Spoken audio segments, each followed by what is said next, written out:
Welcome to Minnesota Mouseketeers, where Midwest mom meets pixie dust. I'm your host, Molly, a Minnesota-based mom of two who can't get enough of the world of Disney. Every week, we're talking Disney magic, mom life, and everything in between. Whether you're planning your next park trip with picky eaters, looking for the next great Disney merch haul, or just dreaming of Dole Whip, you're in the right place. Let's dive into the magic. Hey there, hi there, ho there, friends, and welcome back to Minnesota Mouseketeers. As always, I'm your host, Molly, your loud and proud Disney adult friend, mom life manager, and hopefully soon your go-to to make all things magical yet manageable. If you caught last week's first episode, you know that we started our Disney prep school with the basics, what you need to know before you book your Disney trip. And today we're tackling one of the most important and honestly overwhelming aspects of planning a Disney World vacation. Where are you going to stay? So choosing the right resort can be the difference between that was fun but exhausting and oh my God, I can't wait to go back again. So grab your limited edition Starbucks tumbler or princess themed Owala and let's talk about what will be your home away from home and the most magical place on earth. Let's get started and talk about why your resort choice matters. Here's the thing. Your Disney resort isn't just where you're going to sleep, it's a major part of your experience. It affects how you're going to get around, how and when you're able to rest, and how much magic you feel outside of the parks. So think of it this way. The resort is your reset button. When the kids hit that afternoon meltdown, when your feet are starting an epic rebellion after 10 miles of walking, or when you just need some quiet time, where you stay can make or break your day. I promise I'm not going to be in the habit of rhyming unless it fits with the timing. Okay, enough. Enough. Honestly, I'm sitting in a room by myself. I don't know why I think I'm funny. So whether you're looking for something that's budget friendly, ultra convenient to the parks, or straight up luxurious, there's a Disney resort for that. So let's talk about the different categories of resorts. Disney splits their resorts into three main categories: value, moderate, and deluxe. Each one of these categories offers something different as far as price, overall vibe, and proximity. So let's break them down. So first up, we've got the value resorts. These are going to be your most budget-friendly Disney hotels. They're very fun and bright and full of personality and theming. Resorts that fall into this category: Pop Century, All-Star Movies, All-Star Music, All-Star Sports, and Art of Animation. They've got big, colorful icons, food courts that are going to give you all the basics, and solid transportation. It's mostly going to be buses, but the Skyliner has access from Pop Century and Art of Animation. These resorts are perfect for families with little kids. They've got great pools, first-time visitors, or anyone who spends a majority of their time in the park. So I personally think Pop Century and Art of Animation are the sweet spots. Pop Century just has updated their rooms. You have easy access to the Skyliner, which gets you to Epcot and Hollywood Studios. So again, revisiting what the purpose and plan for your trip is when considering your resort is very important. Some cons with these value resorts: transportation can take longer. Most value resorts, again, rely mostly on the buses, and you can have longer wait times and fuller buses during peak travel times to and from the parks. These resorts do tend to be louder and a bit busier because they're popular with families when there's sports groups traveling in the spring or school trips. It's not exactly peaceful. I know during Run Disney events, the value resorts can be very busy too. My recommendation would be to bring a noise machine. These resorts do have some smaller rooms, so they're great for sleeping, but not so great if you need to spread out or if you're a family and things can get kind of tight fast. I mentioned the food court. They're great, but it is limited dining. You're not going to get one of those once-in-a-lifetime luxury dining experiences at one of these value resorts. And you can feel like you're kind of missing out on some of the Disney magic because you don't have those plush robes or fancy lobbies, but you're still going to feel very much in Disney. So if you are going on a adult-only trip, these are perfect if you are park-focused and just need a fun and affordable place to sleep. It's not ideal, however, if you are craving quiet or downtime. So let's level up a little bit and head over to the moderate resorts. Moderate are kind of the best of both worlds. You get more space, nicer pools, better dining, but without those deluxe resort prices. Examples of moderate resorts are going to be Caribbean Beach, Coronado Springs, Port Orleans Riverside, Port Orleans French Quarter. The theming at these resorts is beautiful. You're going all the way from Caribbean islands to New Orleans charm. So they offer both bus and Skyliner access, and a few of them have opportunity to take boats to certain parks depending on where you want to stay. So again, these are perfect for families who want a little more comfort and need more downtime at resorts, couples who want to move at a slower, more relaxing pace. French Quarter is one of my favorites. It's small, very peaceful. You can get beignets. I don't think I need to say any more. The downside of the moderate resorts, however, is they tend to be huge. Like I'm talking 20-minute walk to the lobby, huge. Talking about you, Caribbean Beach. So another thing, bus transportation is often your only option. Caribbean Beach is on the Skyliner, but again, we're mostly relying on the buses, and sometimes you can have multiple stops within the resort, and that can cause some delays in timing. There's not a lot of sit-down dining at the moderate resorts. Most of them have one table service restaurant, and that can book up really fast because they are larger. Another thing to look out for with the moderate resorts is add-on costs can creep up on you by the time you pay a little more for the view, dining, transportation convenience, you're edging up closer to those deluxe resort prices. These are also not ideal if you are utilizing a stroller or if you have some mobility issues. The larger footprints of these resorts mean more walking, and that's not super fun at the end of a long park day. So again, moderate resorts are a sweet spot for many families, but if you hate long walks for coffee or waiting for the bus stop, you might want to peek at the smaller resorts like French Quarter or consider leveling up to the deluxe resorts. Now, these are often the bucket list dream resorts. They're walking distance to the parks. You can take the monorail. The theming is incredible. You've got top tier dining and some incredibly themed rooms. These are when you think of the Polynesian Resort, Grand Floridian, Beach Club, Yacht Club, Animal Kingdom Lodge, and Wilderness Lodge. So they come with extended evening hours in select parks. You've got multiple transportation options, and there's so much magic that comes with the price tag.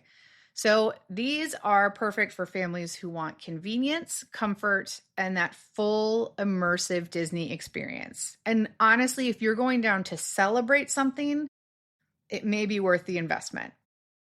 So this trip that I'm taking with my family in the upcoming weeks, Magic Kingdom is our main focus because I've got 2 little kids, and monorail resorts are pure gold.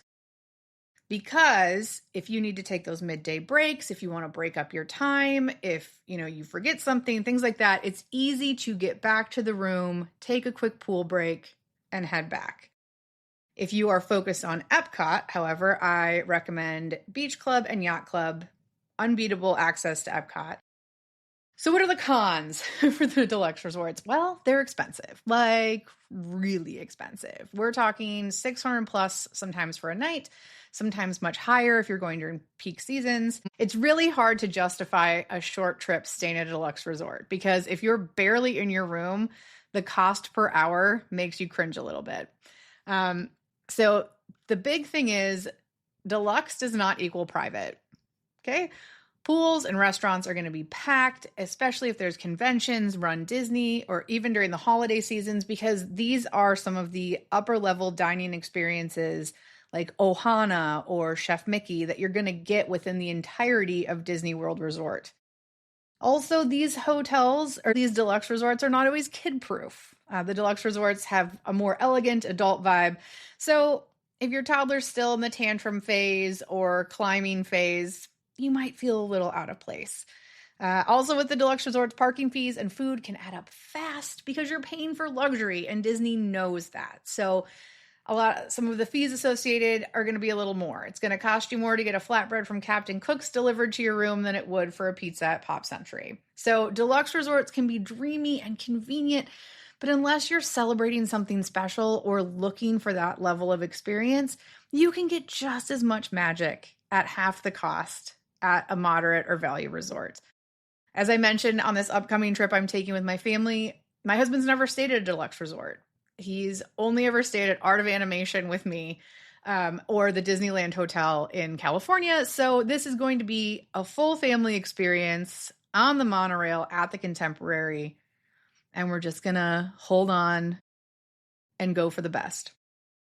Now, let's be real. These Disney resorts are in fact magical, but they're not your only option. Staying off-site, like at nearby hotels or in vacation rentals, can save you a serious chunk of change, especially if you're at bigger families or being there for a longer stay. So what are the pros of staying off-site? Lower prices. I'm talking sometimes these Airbnbs and smaller hotels are half the cost. You've got larger spaces like condos, suites, even full houses. You're going to have access to grocery stores, kitchens, laundry, a lot of the stuff that you're not going to get at these resorts. But the cons, when we say you're staying within a bubble in Disney, there is no lie. Staying offsite, you don't have access to early park entry. You don't have access to Disney transportation. Well, I shouldn't say that. You don't have access to Disney transportation to and from where you're staying. You do have access to Disney transportation in between the parks or from Disney Springs to other things. You're going to need to use rideshare to get to and from your house. And honestly, it just doesn't feel quite as magical when you're outside of that bubble, but sometimes that's the best fit. So if you're splitting your trip between Disney and Universal, or you want to stretch your budget for more park days, offsite probably makes sense. Otherwise, the on-site convenience and that little welcome home feeling when you scan your Magic Band, it is pretty hard to beat. So how do you decide which resort is going to be right for your family? And this is where people get kind of caught up. There's no best resort. There's only the one that's best for your crew and your current trip that you're planning. So grab a pen. I'll put these in the show notes as well. Here's 5 questions that I've come up with to help you decide which resort will be best for you. Number 1, how much time will you spend in the parks or at the resort? Number 2, what's your transportation priority? Monorail, Skyliner, or you don't really care? Number 3, do you want a themed kid-focused vibe or a calm, grown-up feel? Number 4, how important is dining variety to you while you're at the resort? So how important is dining variety for you on site at the resort? Number 5, what is your absolute top budget limit? This is including taxes and fees. So those creep up on you, so keep an eye out. A tip on making these decisions is always check for promotions. Disney is often running discounts on certain dates and room types. And if your dream resort is out of range, consider doing a split stay. I know with little kids, it's kind of a pain, but stay a few nights at a value resort and then a couple nights at a deluxe to end your trip. Absolutely possible. So before you start booking your resorts, let's write these down. This is your resort prep homework. Decide if you want to stay on-site or off-site and pick your top 3 resorts based on vibe, price, transportation. Check those available dates and any package offers and plan at least one resort day where you're going to rest, enjoy the pool, head to Disney Springs. You'll thank me later. This is going to make your stay so much better. Because remember, Disney resorts aren't just about a place to sleep. They're where you're going to recharge both yourself and your devices. You're going to have fun laughing and swimming and trying goofy rainbow cheesecake or eating that flatbread you saw years ago. And you're going to make some of the best memories in those times at your hotel. Disney people talk a lot about the end of night rush to get back on the buses or the monorail with crabby kids, crabby adults. Everyone's hot and tired. But honestly, getting back to your room and seeing your kids crawl into their Lion King hide-a-bed is, you can't put a price on it. So that's all I've got today for part 2 of Disney Prep School. On our next episode, we're going to move on to the super fun and not stressful at all category of tickets, packages, and other planning essentials. This is going to be all about how to choose what you need and what you can skip. So if you liked this episode, make sure you subscribe, leave a review, follow us on Instagram at Mouseketeer for more tips, reels, park prep, and just overall Disney adult fun. So until next time, stay cozy, stay curious, and remember, whether you're in Minnesota or anywhere else, there's always room for a little pixie dust. We'll see you on Main Street. Thanks so much for joining me on this magical episode of Minnesota Mouseketeers. If you loved what you heard, don't forget to subscribe, leave a review, and share the pixie dust with a friend. For even more Disney tips, planning tools, and Midwest mom magic, follow along on Instagram at Mouseketeer. Join the newsletter and grab your free trip countdown printable at mnmouseketeers.com. Until next time, keep the magic alive, and we'll see you on Main Street.